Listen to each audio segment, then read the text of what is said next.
Welcome to Supine Videos. Please like, share and subscribe to my channel. Press the bell icon and never miss any updates. Hi friends, already நம்ம structure of lesson plan பத்தி discuss பண்ணிருக்கோம். பார்க்காதவங்களுக்கு கீழ description boxல அந்த link நான் share பண்றேன். இப்போ பாத்தீங்கன்னா subject wise எப்படி நம்ம வந்து presentable lesson plan மேக் பண்ணனும் அப்படின்றது தான் நம்ம வந்து next வீடியோல பார்க்க போறோம். So பாத்தீங்கன்னா first thing நம்ம already சொன்ன மாதிரி நம்மளோட biodata that is full and full நம்ம எங்க போய் work பண்ணோம் and then நம்மளோட classes என்னென்ன topics நம்ம handle பண்ணோம் என்ன period of time நம்ம handle பண்ணனும் durations எல்லாமே வந்து நம்ம first pageல மேக் பண்ணிருக்கணும் சோ அது full and full நம்ம வந்து டீடைலா நம்ம structure of lesson planல பத்தி டிஸ்கஸ் பண்ணிருக்கோம் சோ தமிழ் lesson plan எப்படி நம்ம மேக் பண்ணனும் அப்படின்றத இந்த வீடியோல நம்ம பார்க்க போறோம் first thing மாணவர் ஆசிரியர் பெயர் that is நம்மளோட பெயரை வந்து எழுதணும் next வந்து பள்ளியின் பெயர் that is நீங்க எங்க டீச்சிங் பிராக்டீஸ் போறீங்களோ அங்க வந்து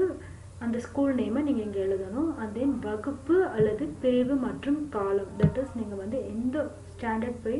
சொல்லி கொடுக்க போறீங்க என்ன செக்ஷன்ல நீங்க சொல்லி கொடுக்க போறீங்க அப்படிங்கறது எழுதி இருக்கணும் பாடம் that is subject அலகு யூனிட் தலைப்பு டாபிக் அப்படினு சொல்லிட்டு செக்ரிகேட் பண்ணி எழுதி இருக்கணும்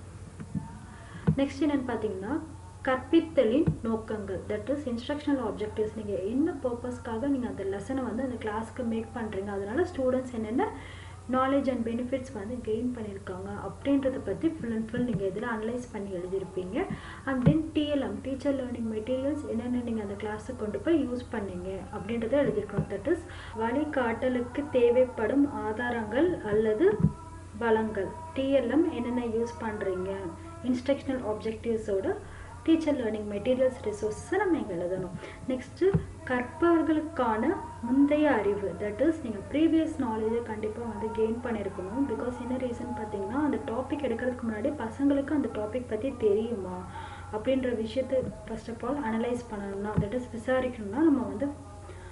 previous knowledge of learners analyze பண்ணனும் அத பத்தி தான் एक्चुअली இங்க எழுதி இருக்கணும் நெக்ஸ்ட் என்னன்னு பாத்தீங்கன்னா four side table column போட்டுட்டு நம்ம வந்து அந்த கிளாஸ்ல என்னென்ன ஆக்டிவிட்டீஸ் பண்றோமோ அது full and full அனலைஸ் பண்ணி எழுதி இருக்கோம் பாடப்பொருள் அல்லது கருத்து that is content and then கற்றலின் நடத்தை கூறுகள் that is நீங்க என்னென்ன content மூலமா சொல்லி கொடுக்கிறது that is specifications of behavioral outcomes அதை எழுதி இருக்கணும் and then கற்றல் அனுபவம் அதனால students எந்த அளவுக்கு வந்து knowledge gain பண்ணிட்டாங்க experience எவ்வளவு அப்படினு சொல்லிட்டு learning experiences full and full இங்க எழுதி இருக்கணும் ஃபைனலா மதிப்பீடு which means evaluation பத்தி இங்க அனலைஸ் பண்ணி எழுதி இருக்கணும் குட்டி குட்டி क्वेश्चंस நீங்க side by side கேப்பீங்க இல்லீங்களா அதுதான் இங்க வந்து full and full மென்ஷன் பண்ணிருப்பீங்க சோ இந்த PDF லிங்க் நான் கீழ இருக்க description boxல ஷேர் பண்றேன் ஃபைனலா நம்ம ஆல்ரெடி எப்பவுமே வந்து நம்ம கிளாஸ் கம்ப்ளீட் பண்ணதுக்கு அப்புறம் நம்ம ஒரு क्वेश्चंस வந்து கொடுக்கணும் ஹோம்வொர்க்கா அதுதான் வந்து தொடர் செயல்பாடுகள் அதை வந்து நீங்க இங்க வந்து மேக் பண்ணி வச்சிருக்கணும் சோ என்னென்ன ஹோம்வொர்க் கொடுக்கறீங்களோ அது எல்லாமே கொடுத்திருக்கணும்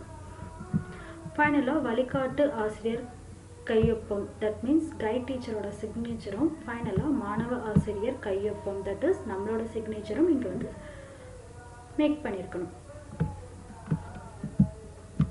Thanks for watching this video